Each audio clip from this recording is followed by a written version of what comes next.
Nilambur polling ബൂത്തിലെത്താൻ മണിക്കൂറുകൾ മാത്രം ശേഷിക്കെ വോട്ടർമാരെ നേരിൽ കണ്ട് വോട്ടുറപ്പിക്കാനുള്ള അവസാന ഓട്ടത്തിലാണ് സ്ഥാനാർത്ഥികൾ. UDF സ്ഥാനാർത്ഥി ആര്യാടൻ ഷൗക്കത്തും LDF സ്ഥാനാർത്ഥി M സ്വരാജും NDA സ്ഥാനാർത്ഥി മോഹൻരാജും മണ്ഡലത്തിന്റെ വിവിധയിടങ്ങളിൽ എത്തി വോട്ടർമാരെ കണ്ട് വോട്ട് അഭ്യർത്ഥിച്ചു. 23 ദിവസം നീണ്ടുനിന്ന പ്രചാരണത്തിന് ശേഷം ഓരോ വോട്ടും ഉറപ്പിക്കാനുള്ള നെട്ടോട്ടത്തിലാണ് സ്ഥാനാർത്ഥികൾ. UDFന് മൃഗീയ ഭൂരിപക്ഷം ലഭിക്കുമെന്നായിരുന്നു ആര്യാടൻ ഷൗക്കത്തിന്റെ പ്രതികരണം. എന്നാൽ കലാശക്കൊട്ടിൽ കണ്ട ആവേശം ആത്മവിശ്വാസം നൽകുന്നുവെന്നായിരുന്നു M സ്വരാജിന്റെ വാദം. NDA സ്ഥാനാർത്ഥി മോഹൻ ജോർജും ആത്മവിശ്വാസം പങ്കുവച്ചു. ഞങ്ങൾ പ്രധാനപ്പെട്ട ആളുകളെ ഒന്നുകൂടി കാണുകയാണ്. ഞങ്ങളുടെ പാർട്ടി പ്രവർത്തകരെ ഞങ്ങളവരെ ഒന്ന് ഊർജ്ജസ്വലരാക്കാൻ വേണ്ടി അവരുടെ അടുത്ത് ഒന്ന് ചെല്ലുകയാണ്. അതാണ് ഞങ്ങൾ ഇന്ന് ചെയ്യുന്ന കാര്യങ്ങൾ. മറ്റ് തെരഞ്ഞെടുപ്പുകളുടെ എല്ലാം ഈ പരസ്യ പ്രചരണം അവസാനിക്കുമ്പോഴുള്ള ആ ആരവങ്ങളും എല്ലായ്പ്പോഴും വലിയ ആവേശത്തിലായിരിക്കും എല്ലാ മുന്നണികളും. പക്ഷെ അതിൽ നിന്നൊക്കെ അപ്പുറത്തുള്ള വലിയൊരു പങ്കാളിത്തം, ഒരു മനുഷ്യക്കടൽ പോലെ ഇരമ്പി വരുന്നത്, അത് ഈ തെരഞ്ഞെടുപ്പിൻ്റെ ഒരു പ്രത്യേകതയായിട്ടാണ് തോന്നിയത്. പതിവിൽ കവിഞ്ഞ പങ്കാളിത്തവും പ്രതീക്ഷിക്കുന്നതിനും അപ്പുറമുള്ളൊരു പങ്കാളിത്തവും ആവേശമൊക്കെ ആയിരുന്നു. പക്ഷെ നിലമ്പൂരിലെ ജനങ്ങൾ വളരെ കൃത്യമായി തീരുമാനിച്ചു കഴിഞ്ഞു എന്നതിൻ്റെ വ്യക്തമായ തെളിവാണത്. ഒരു ചരിത്ര ഭൂരിപക്ഷത്തിന് നിലമ്പൂരിൽ UDF ജയിക്കും. അതേസമയം സ്വതന്ത്ര സ്ഥാനാർത്ഥിയായ PV അൻവർ മതസാമുദായിക നേതാക്കളെ കാണാനാണ് നിശബ്ദ പ്രചാരണ ദിവസം ഉപയോഗിച്ചത്. മാർത്തോമ സഭ കുന്നംകുളം മലബാർ ഭദ്രസനാധിപൻ ഡോക്ടർ മാത്യൂസ് മാർ മക്കാറിയോസ് എപ്പിസ്കോപ്പയെ കോഴിക്കോട് കക്കോടിയിലെത്തി അദ്ദേഹം സന്ദർശിച്ചു. ചുങ്കത്ര മാർത്തോമ ഹയർ സെക്കൻഡറി സ്കൂളിൽ പോളിംഗ് സാമഗ്രികളുടെ വിതരണവും നടന്നു. ഇത്തവണ അധികം അനുവദിച്ച 59 പോളിംഗ് സ്റ്റേഷനുകളടക്കം 263 പോളിംഗ് സ്റ്റേഷനുകളാണ് മണ്ഡലത്തിലുള്ളത്.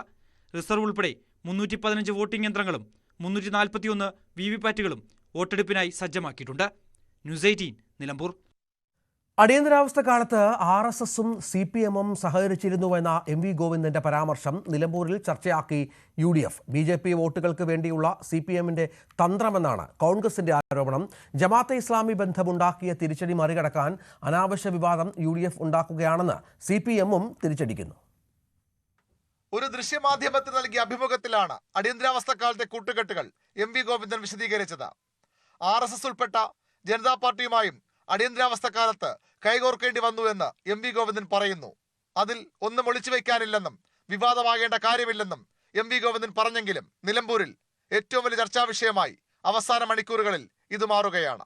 വീണുകിട്ടിയ ആയുധം പരമാവധി ശക്തിയിൽ ഉപയോഗിക്കുകയാണ് UDF.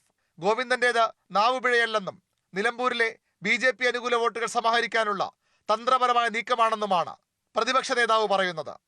89-ൽ ജനതാ പാർട്ടിയല്ല, രാജീവ് ഗാന്ധിയെ പരാജയപ്പെടുത്താൻ, മറ്റേത് അടിയന്തരാവസ്ഥയെ തോപ്പിക്കാൻ.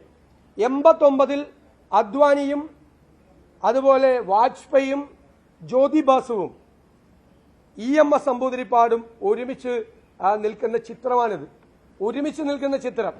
എന്നിട്ടെന്താ TN ചതുർവേദി എന്ന് പറയുന്ന ഒരു ഹിന്ദുത്വ അജണ്ടയ്ക്ക് കൊടിപിടിക്കുന്ന ഒരു കൺട്രോളർ ആൻഡ് ഓഡിറ്റർ ജനറലിന്റെ റിപ്പോർട്ടിന്റെ പ്രകാരം ബോഫോസ് കേസ് അതുമായി ബന്ധപ്പെട്ടിട്ടാണ് ഒരുമിച്ച് കൂടിയതെന്നായിരുന്നു CPMന്റെ ഭാഷ്യം. അപ്പൊ കേരളത്തിലൊക്കെ C&AG റിപ്പോർട്ട് കീറിക്കളയാണ് CPM. നിലമ്പൂർ കൈവിട്ടെന്നുറപ്പിക്കുന്ന LDF അടുത്ത തെരഞ്ഞെടുപ്പുകൾ കൂടി ലക്ഷ്യമിട്ട് BJP സഹായം ഉറപ്പിക്കാനാണ് നീക്കം നടത്തുന്നതെന്ന് മുസ്ലിം ലീഗ് ആരോപിക്കുന്നു. യഥാർത്ഥം എന്താന്നുള്ളതും അവസാനം പോയിന്ന് മാഷേനെ പറഞ്ഞു. അതുപോലെ തന്നെ കാര്യങ്ങളൊക്കെ വളരെ വ്യക്തമായി. അവരാണ് എല്ലാ തരം കൂട്ടുകെട്ടുകളും മാറി മാറി വൈവിധ്യമാർന്ന കൂട്ടുകെട്ടുകൾ തരാതരം പോലെ ഉണ്ടാക്കിയത് അവരാണ്. അത് മറച്ചു വെക്കാൻ കഴിയില്ല. ഇപ്പോൾ ഈ പറഞ്ഞ ബന്ധത്തിൻ്റെയൊക്കെ ഫോട്ടോ ഒക്കെ അവിടെ സോഷ്യൽ മീഡിയയിലൊക്കെ പ്രചരിച്ചില്ലേ, അവരില്ല എന്ന് പറഞ്ഞതിൻ്റെ ഇപ്പോൾ അവസാനം വന്നപ്പോൾ ഉണ്ടെന്നുള്ള സർട്ടിഫിക്കറ്റും വന്നു. എന്നാൽ ജമാഅത്തെ ബന്ധത്തിൽ അടിതെറ്റിയ UDFും ജമാഅത്തെ ഇസ്ലാമിയും വോട്ടർമാരെ തെറ്റിദ്ധരിപ്പിക്കാൻ ശ്രമിക്കുകയാണെന്നാണ് CPM നിലപാട്. താൻ പറഞ്ഞത് ചരിത്രമാണെന്നും ഒരു ഘട്ടത്തിലും RSSുമായി CPM രാഷ്ട്രീയ കൂട്ടുകെട്ടുണ്ടാക്കിയിട്ടില്ലെന്നും MV ഗോവിന്ദൻ. EMSനെതിരെ RSS കോൺഗ്രസ് സംയുക്ത സ്ഥാനാർത്ഥി മത്സരിച്ച ചരിത്രവും CPM ചൂണ്ടിക്കാട്ടുന്നു.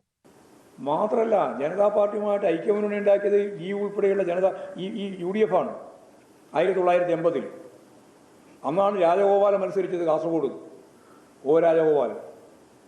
ഒരു ഘട്ടത്തിലും CPIM RSSുമായി ഒരു രാഷ്ട്രീയ കൂട്ടുകെട്ടും ഉണ്ടാക്കിയിട്ടില്ല എന്ന കാര്യം ഞാൻ ഉറപ്പിച്ച് പറയുകയാണ്. ജമാഅത്തെ ഇസ്ലാമി ബന്ധത്തിൽ പ്രതിരോധത്തിലായ UDFന് വോട്ടെടുപ്പിന് മണിക്കൂറുകൾ മാത്രം ബാക്കിയുള്ളപ്പോൾ CPMനെതിരെ ലഭിച്ച ഏറ്റവും നല്ലൊരു ആയുധമാണ് MV ഗോവിന്ദന്റെ പരാമർശം. എന്നാൽ ഈ വൈകിയ വേളയിൽ ഇത് എത്രത്തോളം വോട്ടർമാരിലേക്ക് എത്തിക്കാൻ കോൺഗ്രസിനും UDF-നും കഴിയും? അതിനെ പ്രതിരോധിക്കാൻ CPM-ന് കഴിയുമോ? ഇതുകൂടി ആശ്രയിച്ചിരിക്കും നിലമ്പൂരിലെ ജനവിധി. VV Arun, News 18, Nilambur.